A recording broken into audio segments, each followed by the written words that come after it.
When our kids were young, we had two rules on our home, just two. Honor your mother and don't tell a lie. Honor your mother and don't tell a lie. Now, having observed a lot of families, we concluded that if our kids honored Sandra and I honored Sandra, that they would probably honor me and hopefully they would honor each other. And we discovered through the years that honoring mom is like a keystone rule. It trickles down to just about everybody. And it was very important to us that our sons, Andrew and Garrett, learn how to honor and show respect to women. Rule number 2, don't tell a lie, was super important to us. As I explained to my children, we don't tell a lie because lying breaks the relationship. That was always the reason I gave for never telling a lie. We don't tell a lie because Moses told us not to tell a lie. We don't tell lies because lying breaks the relationship. And I would say to them, the worst thing that you could do, the worst thing that could happen from my perspective is for our relationship to be broken. So if our kids heard it once, they heard it 1,000 times. The worst thing you can do is tell a lie. The worst thing you can do is tell a lie. The worst thing you can do is tell a lie because lying breaks the relationship. So when Andrew, our oldest, was about 6 years old, the two of us were driving somewhere. He was in the back seat and he was thinking. I could always tell what Andrew was thinking because he would get really, really quiet. And then out of nowhere, he blurts out, "Dad, I know something worse than telling a lie." Now, he'd been in the back seat the whole time trying to come up with something that's worse than telling a lie. I mean, surely there's something worse than telling a lie. So I said, "Really, Andrew, what's worse than telling a lie?" And he said, "Worshiping the devil," which is really hard to argue with. So from that point on, we had 3 rules in our family: honor mom, don't tell a lie, and don't worship the devil. Anyway, this is part 3 of our series entitled Parenting and the 21st Century. So if you are a parent, about to be a parent, you hope to be a parent, maybe you're helping another parent, or maybe you're watching your own kids parent, this series is for you. It's basically for anybody who feels the weight and the responsibility of equipping an infant, a child, a teenager, a student for life. But as I pointed out in episode 1 of this series, when it comes to good examples of family and parenting, unfortunately, the Bible is really not all that helpful. In fact, the Bible is not even encouraging. On the other hand, when it comes to examples of real world family dysfunction, the Bible's kind of your go-to source. I mean, even Jesus experienced conflict with his siblings. They thought he was crazy. They thought he was crazy until after the resurrection anyway. But Jesus, as we said last time, Jesus and the authors of the New Testament provide us with a foundation and applications for being great parents. And while Jesus never talked about parenting directly, he actually laid the foundation for New Testament parenting when he laid the foundation for New Testament behavior. He laid the foundation for New Testament behavior when he issued his new covenant command. He called it his new command. "A new command I give you," and here it was, to love others as Jesus or as he loved us. So the way forward for us parents is actually embedded in that one big all-encompassing command. I use the term embedded because the implications for parenting are not necessarily apparent. After all, Jesus wasn't talking specifically to parents when he commanded us to love as he loved. Fortunately, as we said last time, the Apostle Paul would come along and he would give us some handles. He would give us some love handles. Essentially, he would explain what it looks like to love. He would explain what it looks like to apply the Jesus brand of love in the real world. He would basically say, here's how love behaves. Here's how love behaves under pressure. Here's how love behaves at home. Now, in my opinion, Paul's most famous explanation of what the Jesus brand of love looks like and behaves like is actually found in his letter to Christians living in Corinth, and we call it the letter of 1 Corinthians. And last week, we began our journey through Paul's application list, but if you were with us last time, you'll remember we only got 3 words in. Love is patient. We got stuck there because, well, let's face it, oftentimes parenting falls apart right there with patience, right? But Paul has a lot more to say in this chapter that pertains directly to parenting. So here we go. Love is patient. Up next, love is kind. Now, the term kind sounds a little soft. It might even sound weak, but kindness is actually an expression of strength. In fact, unkindness is weakness. Unkindness it actually demonstrates a lack of self-control. If you are unkind, you have lost control of yourself. Something else is controlling you. Unkindness demonstrates a lack of self-awareness. Unkind people, they don't even know they're unkind. I've shared this definition with you before, but honestly, I think it's more relevant in a discussion on parenting than anywhere else. Kindness, this is so important. Kindness is choosing to loan someone your strength rather than reminding them of their weakness. It's loaning someone your strength rather than reminding them of their weakness. Now, parents, here's the thing. Your children already know where and when they failed. They do not need to be reminded, especially by you. Mom, your words weigh 100 pounds. And Dad, our words, they weigh 500 pounds. And I'm not sure why, but they just do. So loan your children your strength and let the world remind them of their weakness. Let the world remind them of their shortcomings. Like you, they wake up every single day wondering if they measure up, if they've got what it takes. Every day the world they live in makes them doubt themselves. When they fail, when they fall short, when they don't measure up, when they mess up, find a way, this is so important, find a way to side with them, not against them. Loan them your strength. When I got my first traffic ticket, I was 16 years old, and I was driving home from school in my mom's beige four-door Catalina, a spectacularly unimpressive vehicle. And when I got the ticket, of course, I was so afraid to tell my dad. And when I told him, he certainly wasn't happy, but he did not remind me of what I already knew. Instead, and he didn't have this terminology, but instead he loaned me his strength. It's why I still remember this story. He didn't bail me out. If he had bailed me out, that would have been a reminder of my weakness. Hey, give me that ticket, son. I'll find out what you need to do. Implication being, Andy, you can't do anything right, including figure out how to handle a traffic ticket. Instead, he took the posture that I've tried to take with my kids. Essentially, his posture was this: oh no, oh no. Oh no. In fact, this is a great habit to get into whenever your kids get into trouble. Just, oh no, that's too bad. I'm so sorry you got a ticket. I held out the ticket and he didn't even take it out of my hand. He asked, so what's next? And of course, I didn't know. And he said, well, turn it over on the back. There's some instructions. And then he just left it to me to figure it out. He honored me by assuming I was smart enough to figure out and responsible enough to follow through. He sided with me, not against me. And I ended up going to court, and he went with me. I actually had to go before a judge, but I never doubted in the whole process that my dad was not only with me, my dad was for me. He loaned me his strength. Now, while I'm on this, and this is a big deal, this is why you should never, and some of you are going to disagree with this, but I'll just throw it out there anyway. This is why you should never announce a punishment ahead of time to your children. This is such a big deal. Never announce a punishment ahead of time. That's actually siding against your children. Here's what that communicates. Not only do you have the potential to mess up, I'm anticipating it. I'm prepared for it. Here's what's going to happen if you break the rule. So never announce a punishment ahead of time. Don't threaten. Just expect the best and then act shocked when they mess up. Oh no, I didn't see this coming. That's terrible. Now you're going to have to face the consequences. I hate that for you. Take their side and then honor them by allowing them to carry the full weight of the consequences. Again, we'll talk a little bit more about discipline later, and this will make a little more sense. But one more thing on this. As your kids get older and they mess up, break a rule, whatever, one of the first things they want to know is what? One of the first things they want to know is, what are you going to do? What's the punishment? Act unprepared. Say, I don't know. I am so surprised by this behavior. I just never thought you would, whatever it is they did, and leave them hanging. Now, when they're young, you got to be swift. You got to connect the dots.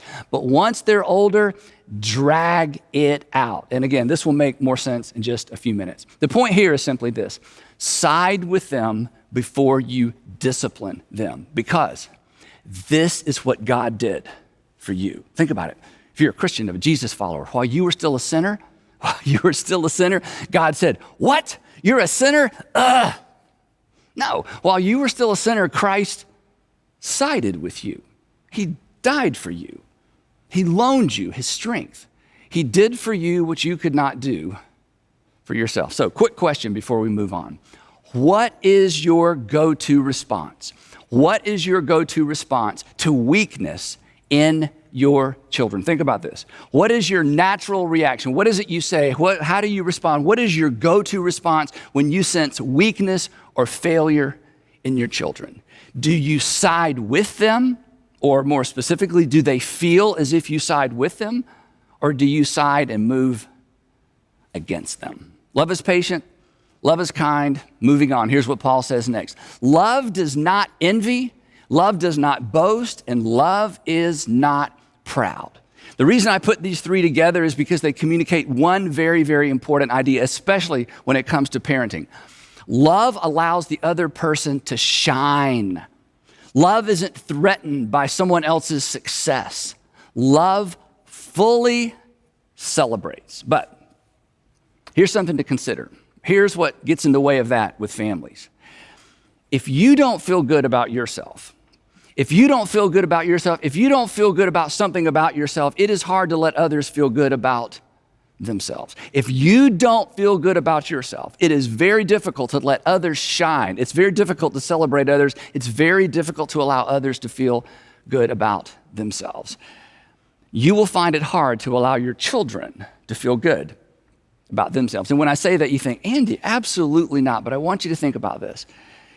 If this is true of you, you will have a difficult time celebrating their successes without pointing out something they could have done better, should have done better, and should consider next time. And if that is your habit, if every time they succeed, every time they get an award, every time they just do anything good, you find yourself going right into coaching mode instead of being able to stand back and just celebrate their success, mom, dad, you need to look in the mirror. And I'll tell you where the other dynamic where this plays out is in the area of sarcasm. Sarcasm.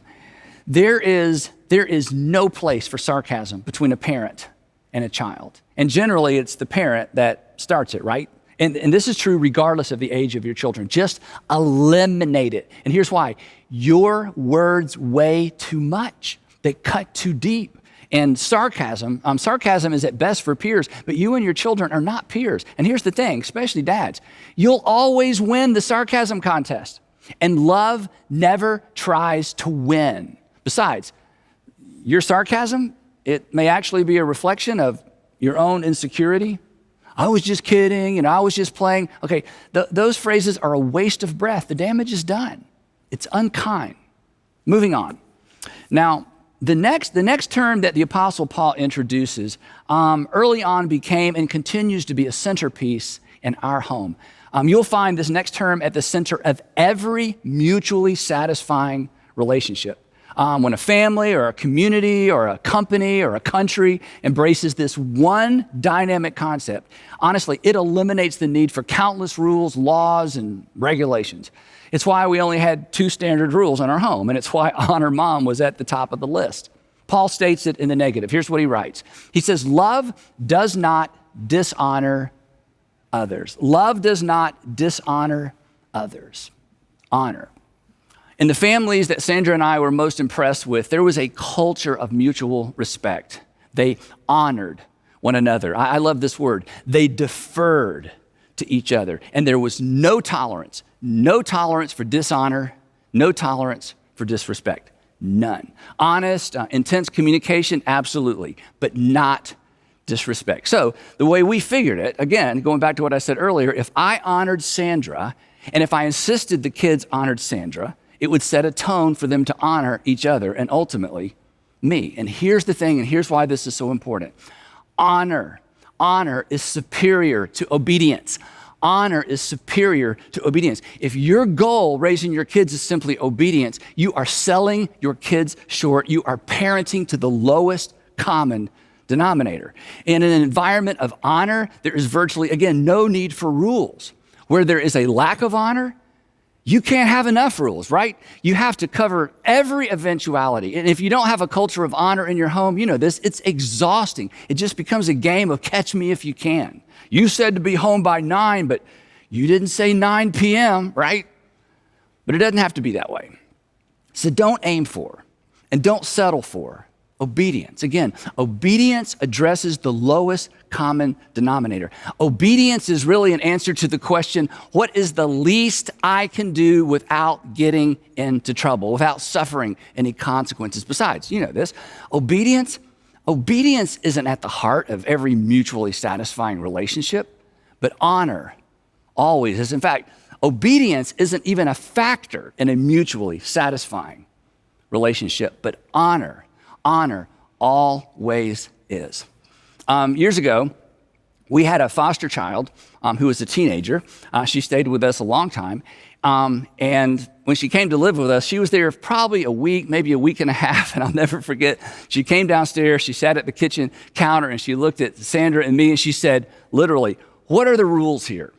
What are the rules here? Now, we knew her enough to know she wasn't asking us about the rules because she wanted to keep the rules. She was looking for a way to work around the rules, but you can't work around the rules until you know the rules. So she sat right down and she said, what are the rules? And I smiled. I said, well, that's not how we do it here. And I literally got a 3x5 card and I wrote the word honor on it and I slid it across the counter and I said, this is how we do it here. And she rolled her eyes and she went back upstairs because, like a lot of people, like our kids to some extent, she really wanted to know, how low can I go? She was looking for a loophole. She was looking for workarounds. But there are no loopholes and there are no workarounds with honor. But here's the thing, and here's why I'm spending so much time on it. Honor, or learning how to honor another person, is not intuitive. It doesn't come naturally because it actually strikes at the heart of our self-centeredness, because it demands we put someone else ahead of ourselves. In fact, the Apostle Paul, in another letter, comes right out and says as much. In his letter to Christians living in Rome, he writes this statement. It's so powerful. He says, Christians, or Jesus followers, be devoted to one another in love. Honor one another, and here it is, here's the rub, here's the tension. Honor one another above yourselves. In other words, put others first. Not because they deserve to be put first, but because as a Jesus follower, you are celebrating the fact that God put you first when he allowed his son to get up under the weight of your sin. So model it, teach it, and expect it. And early on, look for ways to build honoring behavior into the rhythm of your family life. When our kids were super young and there were, toys everywhere in the house, Sandra would have the kids straighten things up before I got home in the afternoons because she knew how much I loved order and I didn't like to walk into chaos, just kind of my personality. But here's what she didn't say. She didn't say, kids, we need to clean up, your dad's coming home and we don't want him to be in a bad mood. What she said was this. She taught them that. She said, Daddy's coming home, so let's make it nice for him. She was teaching them what to do. She was teaching them the value of honor. We're going to honor your father by creating an environment that we know that he will enjoy. And here's the interesting thing. For many years, I didn't even know she was doing that. In fact, the way I found out is I overheard her explaining this habit that she developed to some other moms. Another way that we develop the rhythm or the habit of honor in our home is at dinner time, I, along with our kids, would stand, in fact, we still do this, would stand behind our chairs and we wait until Sandra is seated. Otherwise, as soon as the food shows up, well, you've been there, right? Especially with little kids. And having everyone stand behind their chair and wait was a way of putting Sandra first. It was honoring their mother. It wasn't simply being obedient to their mom. This was part of the rhythm of our family. It illustrated our honor for Sandra. And then when they were in middle school and high school, and they would have friends over for dinner, it was kind of funny. The friends, as soon as Sandra would say, hey, dinner's ready, the friends would come over to the table and they would just plop down in their chairs. Then they would suddenly notice they were the only ones seated. They would stand back up, stand behind their chairs, look around and have no idea what was going on. And then Sandra would sit down and everybody else would be seated and we would begin to eat. But after a while, they learned. We trained our kids' friends. So the point is simply this. Look for ways to model honor and build it into the culture of your home. And mom and dad, you know this, but I'll say it anyway. It begins with you. It begins with the way that you treat and honor each other. Again, Paul's words are so instructive for married couples. Be devoted. Look at this. Be devoted to one another. And everything that flows from the word devoted actually explains what it looks like to be devoted to one another. And if you're devoted to one another, Paul says, here's what it looks like. Be devoted to one another in love. How do we do it, Paul? It's simple. You honor one another above yourselves. That healthy marriage is always characterized by mutual submission. In the book of Ephesians, the letter of Ephesians, he says this. He says, submit to one another out of reverence for Christ. In other words, put the other person first. As I've suggested on multiple occasions, a healthy marriage is simply a submission competition. It is a race to the back of the line. And you know this. Any other type of competition in marriage results in a winner and a loser. And if your spouse loses, you haven't really won anything. Now, we're going to continue with Paul's love handles next time. But before we wrap up, I want to get really practical. If you choose, and I hope you will, if you choose kindness and honor as centerpieces for your home, then any behavior that's dishonoring requires a response. It requires disciplining. Now, in our family, for us, dishonoring behavior was anything that we referred to as one of the 3 Ds. These were the 3 Ds: dishonesty, disrespect, and disobedience. Anytime there was dishonesty, disrespect, or disobedience, we disciplined for these 3 things. Now, childish behavior, that was different.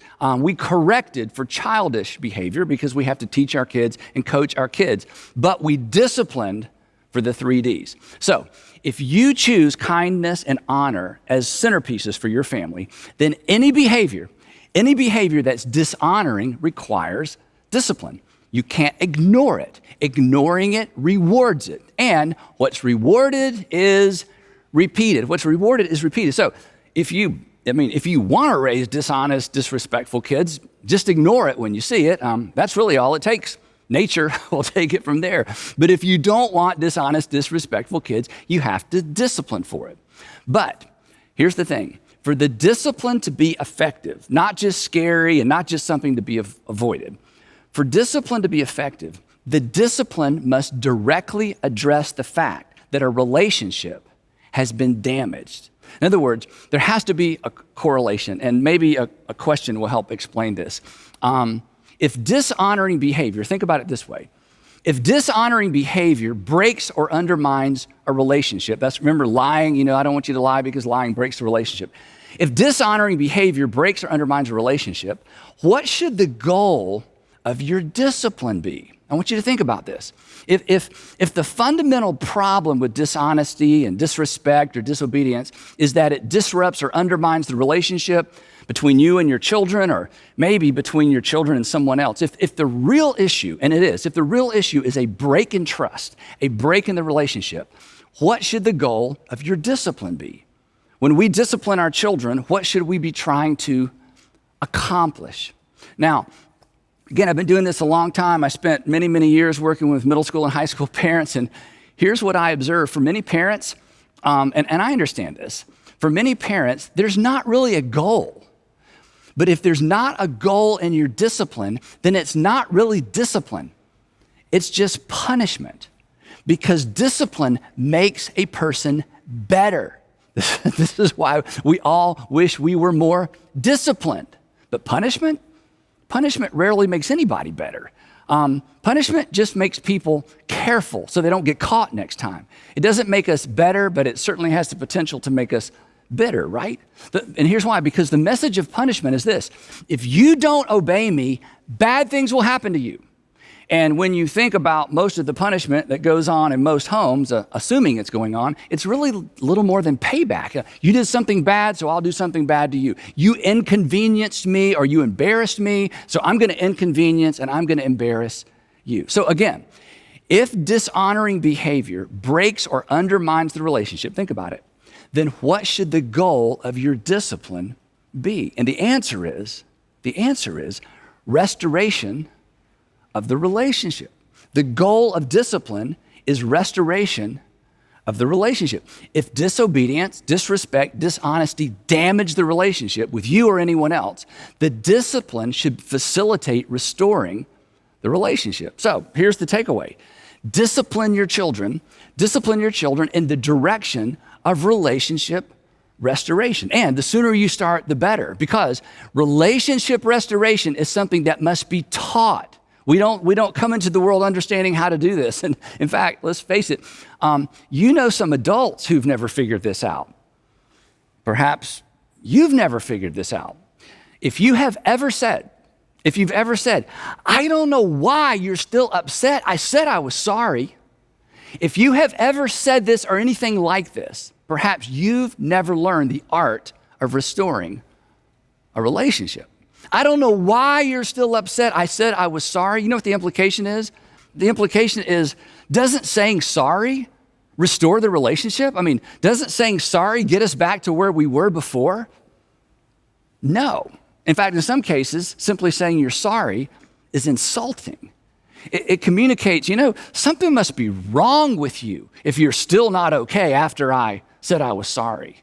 Now, the fact that so many parents don't understand this explains, honestly, I think why so many parents are so ineffective with their discipline. They punish. It's just a standalone event. There's no goal and there's no lasting outcome, and nobody is better and nobody is better off. And I think, too, it's why there's such little creativity in parental discipline. Parents just take things away. Maybe this is your habit. They put their kids in timeout. When they're older, they just put them on restriction and ground them. None of which has anything to do with restoring a broken relationship. Jimmy mouthed off to me, so I took his PlayStation away for a week. Really? Well, how's the relationship going? Well, he hates me. Taking stuff away should be a last resort because nobody learns anything. They just try harder not to get caught next time. Now, if you're tracking along with me, you may be thinking, and I hope you're thinking, okay, Andy, I get it, but how? What does it look like? What do I do? And I'm going to give you 2 examples in a minute. But here's the thing. You are smart enough to figure this out. Once you recognize, and this is so important, this is important in your marriage, this is important raising your kids, this is important for your kids to understand, this is important in every relationship. At the heart of every transgression is a damaged relationship. At the heart of every transgression, I know this is kind of, a big, somewhat of a Bible word. At the heart of any act of dishonesty or disrespect, at the heart of every transgression, something hasn't just happened. At the heart, at the epicenter of what happened is a damaged relationship. Consequently, the discipline must in some way restore the relationship. Otherwise, it's not discipline. It's just behavior modification.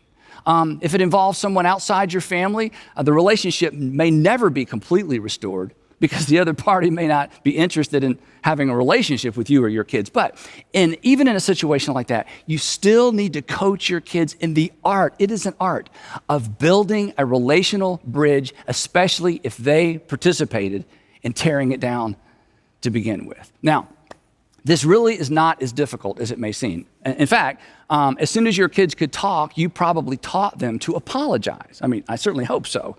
An apology is part of relationship restoration. Here's a little tip on apologies.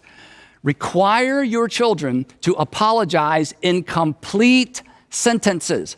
Sorry is not a complete sentence. Sorry is a sorry excuse for an apology. They've got to own it, so they need a pronoun. I'm sorry. I said this so many times to our kids growing up, especially when I forced them to apologize to each other. All right, tell her you're sorry. Sorry. No. We need a pronoun. I'm sorry. You've got to own it. And of course, you look them right in the eye. I bet you've taught your kids that. But here's the thing. Our kids need to understand, regardless of how old your kids are, they need to understand that when they're dishonest or disrespectful, they've taken something away from the other person. And consequently, because they've taken something away, they owe that person something. This is why we say you owe them an apology. But in most cases, we owe them more than an apology. So here's what I want to suggest you teach your kids to say. And if you don't like my version of this, come up with your own. Here's what you teach them to say.